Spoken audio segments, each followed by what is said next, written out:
Kaleshwaram commission కు మధ్యంతర నివేదిక అందజేశారు విజిలెన్స్ డీజీ సివి ఆనంద్. 20 మందికి పైగా ఇంజనీర్లను విజిలెన్స్ రిపోర్ట్లో బాధ్యులుగా చేర్చారు. 3 బ్యారేజీలు డ్యామేజ్ కావడానికి మెయింటెనెన్సే కారణమని రిపోర్ట్లో పేర్కొన్నారు. ఫైనాన్స్ కు సంబంధించిన విషయంలో విజిలెన్స్ రిపోర్ట్లో ఎలాంటి క్లారిటీ ఇవ్వలేదు. అయితే తమకు మరింత సమాచారం కావాలని కమిషనర్ చీఫ్ చంద్రఘోష్ కోరారు. సబ్ కాంట్రాక్టర్లు, బిల్లుల చెల్లింపులు, ఆర్థిక లావాదేవీల అంశాలపై సమాచారాన్ని ఇవ్వాలన్నారు. తుది రిపోర్ట్ వచ్చిన తర్వాత మరింత సమాచారం ఉంటుందని, ప్రస్తుతం ఇన్వెస్టిగేషన్ మధ్యలోనే ఉందని కాళేశ్వరం కమిషన్ కు సివి ఆనంద్ తెలియజేశారు.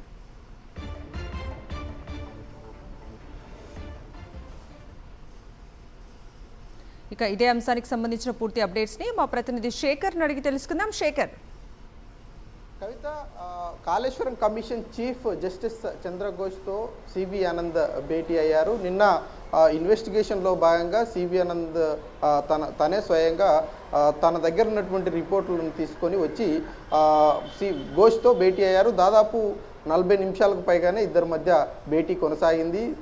విజిలెన్స్ రిపోర్టుకు సంబంధించినటువంటి అంశం మీద తన దగ్గర ఉన్నటువంటి సమాచారాన్ని అంతా కూడా నిన్న చెప్పడం జరిగింది. అయితే పూర్తిస్థాయి మధ్యంతర నివేదిక ఇప్పటి వరకు చేసినటువంటి రిపోర్ట్ను అంతా కూడా సబ్మిట్ చేయాలని ఆదేశించడంతో నిన్న అప్పటికప్పుడు రిపోర్ట్ సబ్మిట్ చేసేటువంటి పరిస్థితులు లేకపోవడంతో సాయంత్రం సబ్మిట్ చేసినట్లు తెలుస్తూ ఉంది. ఇక అదేవిధంగా ఫైనాన్స్కు సంబంధించినటువంటి విషయం మీద కొంత క్లారిటీ లేకపోవడంతో దానికి సంబంధించి పూర్తి స్థాయిలో స్పష్టతంగా ఫైనాన్స్కి సంబంధించినటువంటి విషయంలో, అంటే ముఖ్యంగా సబ్ కాంట్రాక్టర్ల విషయంలో కావచ్చు, బిల్లుల చెల్లింపులకు సంబంధించినటువంటి విషయంలో కావచ్చు, కొంత కమిషన్ ఆరా తీయడమే కాకుండా ఆ రకమైనటువంటి వివరాలు అందించాలని ఆదేశించినట్లు తెలుస్తూ ఉంది. దానికి కొంత సమయం పడుతుందని, ఇప్పటివరకు ఇన్వెస్టిగేషన్ కొనసాగుతుందని, పూర్తిస్థాయి ఇన్వెస్టిగేషన్లో ఆ విషయాలన్నిటి మీద కొంత క్లారిటీ వచ్చేటువంటి అవకాశాలు ఉన్నట్లుగా సివి ఆనంద్ కాళేశ్వరం కమిషన్కు చెప్పినట్లుగా తెలుస్తూ ఉంది. అదేవిధంగా మధ్యంతర నివేదికలో ఇంజనీర్లను బాధ్యతలుగా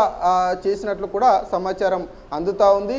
మెయింటెనెన్స్కి సంబంధించి అటు కాళేశ్వరంలో 3 బ్యారేజీలు ఉన్నాయి, అన్నారం, సుందిల్లా, మేడిగడ్డ. ఈ 3 బ్యారేజీలకు సంబంధించినటువంటి మెయింటెనెన్స్ విషయంలో అధికారులు నిర్లక్ష్యం వహించడం వల్ల ఇదంతా జరిగింది అన్నట్లుగా తెలుస్తూ ఉంది. అదేవిధంగా కన్స్ట్రక్షన్ అయిపోయిన తర్వాత కన్స్ట్రక్షన్ జరిగేటువంటి సందర్భంలో కూడా అధికారులు కొంత అలసత్వం వహించాలన్నటువంటి విషయాలను కూడా విజిలెన్స్ రిపోర్ట్లో తెలియజేసినట్లు తెలుస్తూ ఉంది. మరి దీని మీద కాళేశ్వరం ఎలాంటి అంశాలను పరిగణలోకి తీసుకుంటుంది? కాళేశ్వరం కమిషన్ కేవలం ఫైనాన్స్ బేసిడ్లోనే విచారణ జరుపుతున్నటువంటి నేపథ్యంలో ఆ దిశగానే ముందుకు వెళ్ళేటువంటి అవకాశాలు ఉన్నాయి. కాబట్టి ఆ విషయంలో విజిలెన్స్ క్లారిటీ ఇవ్వలేదు. కాబట్టి రాబోయేటువంటి రోజుల్లో విజిలెన్స్ ఈ కాళేశ్వరం రిపోర్ట్లో విజిలెన్స్ రిపోర్ట్ ఇచ్చినటువంటి అంశాల్లో ఏవి బేరీజ్ చేసుకొని ముఖ్యంగా తీసుకుంటుంది, ఏ రకంగా రిపోర్ట్ ఇస్తుందన్న చూడాల్సి ఉంటుంది. Kavitha. Right Shekhar, thank you.